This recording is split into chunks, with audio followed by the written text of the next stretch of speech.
حضرت محمد مصطفیٰ صلی اللہ علیہ وسلم کے رنگ میں رنگے جاؤ، نبی کی اتباع کرو۔ سب سے اونچی شان والے اللہ نے ہمیں نبی دی، سب سے زیادہ خوبصورت کون تھے؟ حضرت محمد۔ سب سے زیادہ صدیق کون تھے؟ حضرت محمد۔ سب سے زیادہ بہادر کون تھے؟ حضرت محمد۔ سب سے زیادہ اچھے اخلاق کس کے تھے؟ حضرت محمد۔ جن کی شان سب سے اونچی، ساری صفات والے، ہر اعتبار سے ان کی اتباع کریں۔ ان کی نقل، کسی نہ کسی کی نقل مارتا ہے آدمی، تو نقل مارنی ہے تو کس کی مارو؟ حضرت محمد صلی اللہ علیہ وسلم۔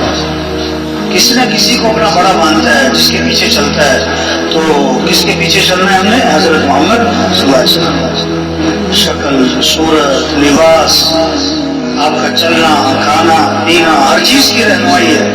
حضور صلی اللہ علیہ وسلم کی ساری زندگی کو محفوظ کیا، چلتے کیسے تھے، بولتے کیسے تھے، مسکراتے کیسے تھے، ہر چیز کو نقل کیا، ہر چیز کی رہنمائی کی، نبی کی اتباع کریں۔ آپ صلی اللہ علیہ وسلم عزت والے، اب جس کو عزت چاہیے تو نبی کی اتباع کرو۔ سب سے زیادہ کامیاب کون ہے؟ حضرت محمد صلی اللہ علیہ وسلم۔ کامیابی چاہیے تو نبی کا طریقہ اپنانا ہوگا، منزل پر پہنچنا ہے تو نبی کا دامن پکڑنا ہوگا۔ ساری خیریں، ساری برکتیں، ساری بھلائیاں، خوشیاں اللہ نے حضرت محمد صلی اللہ علیہ وسلم کی اتباع میں چھپا کے رکھی ہے۔ جیسے دودھ کے ساتھ سفیدی جڑی ہوئی، دودھ سے سفیدی جدا نہیں ہو سکتی۔ شہد کے ساتھ مٹھاس جڑی ہوئی، شہد سے مٹھاس جدا نہیں ہو سکتی۔ حضرت محمد صلی اللہ علیہ وسلم والے اعمال کے ساتھ کامیابیاں جڑی ہوئی ہیں، عزتیں جڑی ہوئی ہیں، خوشیاں جڑی ہوئی ہیں۔ اور آپ کی اتباع میں سب سے پہلی چیز، اہم چیز نماز ہے۔ اب یہ محنت ہے تبلیغ میں، کوئی بے نمازی نہ رہے۔ یہ نہیں کہ میں نماز پڑھوں، میں تو نماز پڑھتا ہوں، ارے بھائی آپ تو پڑھتے ہیں، ہم حضور صلی اللہ علیہ وسلم کی امتی ہیں۔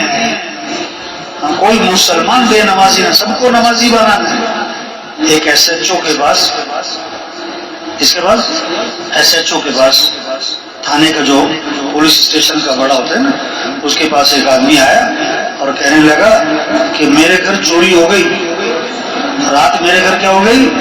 چوری ہو گئی۔ اس نے کہا بھائی میں نے تو نہیں کی۔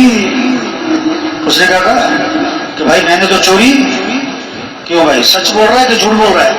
وہ سچ بول رہا ہے، اس نے چوری نہیں کی، لیکن ایس ایچ او بننے کے قابل ہے؟ بولو تو صحیح، دھیان سے نہیں سن رہا ہے۔ چوری تو واقعی اس نے نہیں کی۔ اب کسی کے پاس جا کر بات کرو نا، وہ کہتا ہے میں تو نماز پڑھتا ہوں۔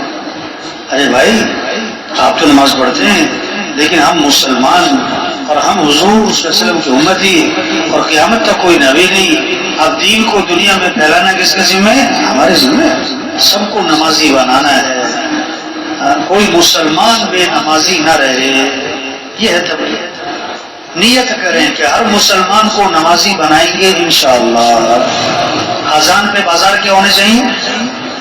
بولو بھائی، اگر 100 دکانیں ہیں مسلمانوں کی مارکیٹ میں، تو کتنی دکانیں بند ہونی چاہیے اذان پہ؟ 100 ہونی چاہیے۔ اگر 500 مسلمان رہتے ہیں کسی گاؤں میں، 500 بالغ مرد رہتے ہیں، تو فجر میں کتنے ہونے چاہیے؟ کتنے ہونے چاہیے؟ ہوتے کتنے ہوتے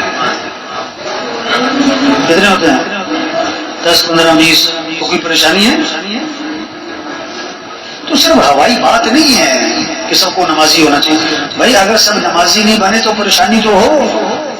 آج بچوں کو کیا فکر ہے اماں کو کہ بچوں کو صبح مسجد بھیجنا ہے کہ اسکول بھیجنا ہے؟ کیا فکر لگی ہوئی کہاں بھیجنا ہے؟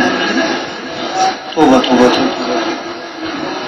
تبلیغ میں محنت ہے کہ سب اللہ کو پہچانے اور اللہ کی مانے۔ مزید بیانات کے لیے ہمارے channel The Way of Islam official subscribe کریں۔